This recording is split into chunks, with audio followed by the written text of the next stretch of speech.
তো আজকে আমরা যে বার্ব সুইটে যে ক্র্যাক ভার্সন আছে ওটা ইনস্টল করব।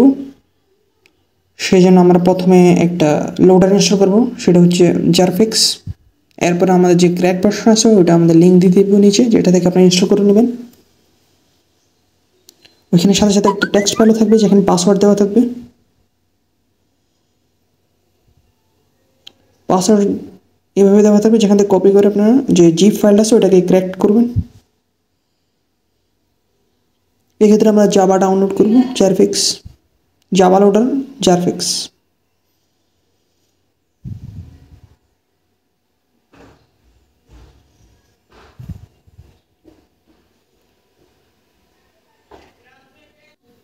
বার্ব সুইটটি চালানোর জন্য আমাদের যে জাভা ভার্সন দরকার, ওই জাভা ভার্সন 22 আমরা ইনস্টল করবো এই পর্যায়ে ইনস্টলার, যেহেতু আমাদের 64 বিটের যে কম্পিউটার সেই জন্য।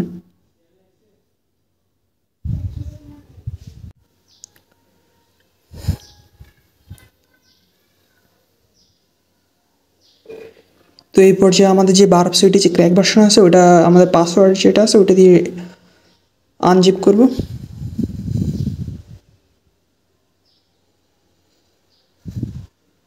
পাসওয়ার্ড একটি স্পেস পড়ে যাওয়ার কারণে একটু এরর হচ্ছে, স্পেসটা কেটে দেবে ক্ষেত্রে।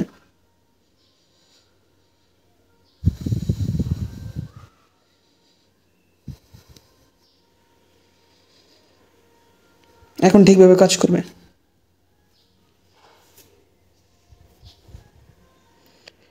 এখন আমাদের যে আনজিপ করার পর অনেক কিছুই এখানে দেখা যাচ্ছে। এখানে আমাদের জাভা ভার্সন 22 নামে একটা ফোল্ডার আছে, ওটা ডিলিট করে দেবো। যদি আমাদের যে নতুন যে জাভাটা ইনস্টল করছে ওটা কাজ না করে তখন এটা ইউজ করবো।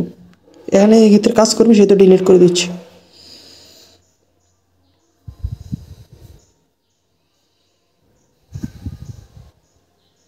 এটা ডিলিট করে দেবো, কারণ আমাদের অলরেডি একটা নতুন জাভা ভার্সন আছে, জাভা ভার্সন 22। এক্ষেত্রে জারফিক্স ট্যাগ বা লোড দিয়ে নেব, যাতে আমাদের যে বার্ব সুইটটা লোড নিতে কোনো সমস্যা না হয়।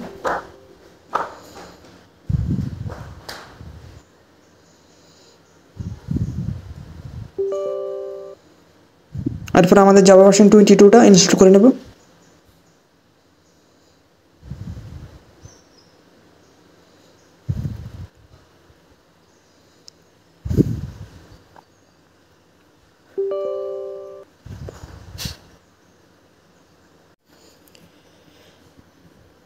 এখন আমাদের বার্ব সুইটে যে লোডার আছে ওটা লোড করে নেব।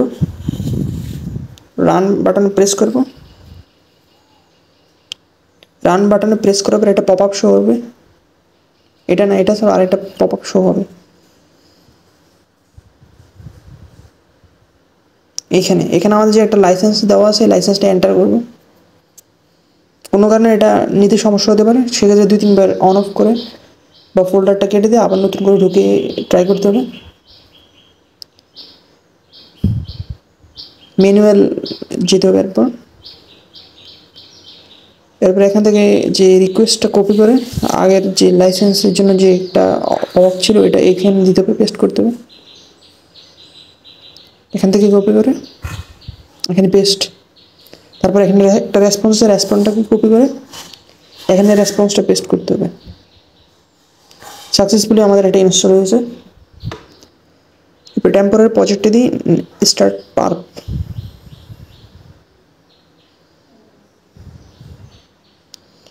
আমাদের যে ক্র্যাক ভার্সন আছে এটা ভালোভাবে ইনস্টল হয়েছে। এই ক্র্যাক ভার্সনটা ইউজ করার আগে আমাদের খেয়াল রাখতে হবে, যেহেতু এটা ক্র্যাক ভার্সন সেহেতু ক্ষেত্রে ভাইরাস থাকতে পারে। এটা দুই ক্ষেত্রে আমরা ব্যবহার করব। প্রথমত আমাদের যে ভার্চুয়াল বক্সে কোনো প্রকার উইন্ডোজ অপারেটিং সিস্টেম থাকলে ওই ক্ষেত্রে ব্যবহার করবো, আর নাহলে আমাদের উইন্ডোজে যদি কোনো প্রকার গুরুত্বপূর্ণ তথ্য না থাকে সেক্ষেত্রে ব্যবহার করব। না হলে র্যানসমওয়্যারের অ্যাটাক হলে আমাদের সমস্যার সম্মুখীন হতে হবে। তো এই পর্যায়ে আমাদের যে বার্ব সুইট আছে সেটা আমাদের একটা ব্রাউজারের সাথে কনফিগারেশন করব। আমরা আগে বার্ব সুইটের কমিউনিকেশন ইনস্টল করার কারণে ওই ক্ষেত্রে আমাদের যে পোর্টটা আছে ওই ক্ষেত্রে 8080 অলরেডি দিয়ে ফেলছি। এক্ষেত্রে আমরা 443 দেব, যাতে আমাদের এটা কনফিগারেশনটা খুব ভালোভাবে সম্পন্ন হয়। বার্ব পেয়ে যাব। এখানে আমাদের নতুন যে কনফিগারেশন ওটা করবো, অ্যাডে গিয়ে যে কোনো প্রকার টাইটেল দিতে পারি।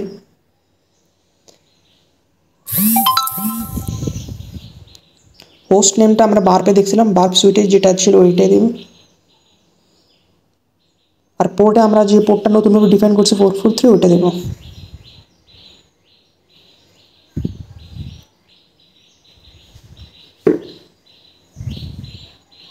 এক্ষেত্রে আমাদের যে কনফিগারেশন ভালোভাবে সম্পন্ন হয়েছে। আমরা এখানে যে বার্প সুইটের যে সার্টিফিকেটটা আছে ওটা ইনস্টল করব ব্রাউজারের ভিতরে।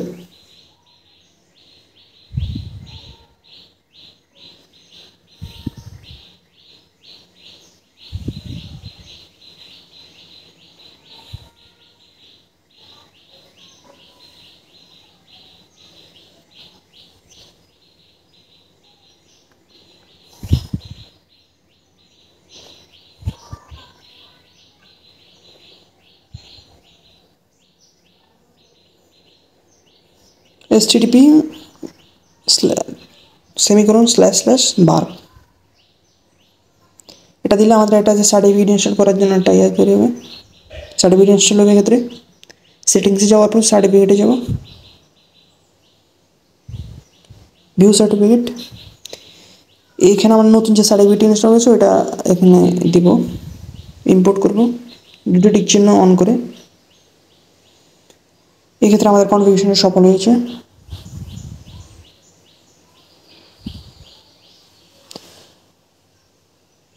যে কোনো প্রকার ওয়েবসাইট এখানে লিখলে খুব ভালোভাবে এক্সিকিউট হচ্ছে। এক্ষেত্রে